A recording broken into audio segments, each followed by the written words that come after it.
অষ্ট চাল অষ্ট দুর্বা কলস পাত্র ধুয়ে শোনো সবে ইতুর কথা ভক্তিযুক্ত হয়ে।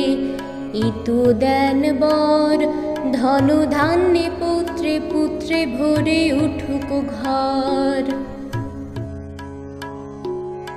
এক গ্রামে ছিল এক ব্রাহ্মণী ব্রাহ্মণ, বহু কষ্টে ভিক্ষা করে কাটাত জীবন।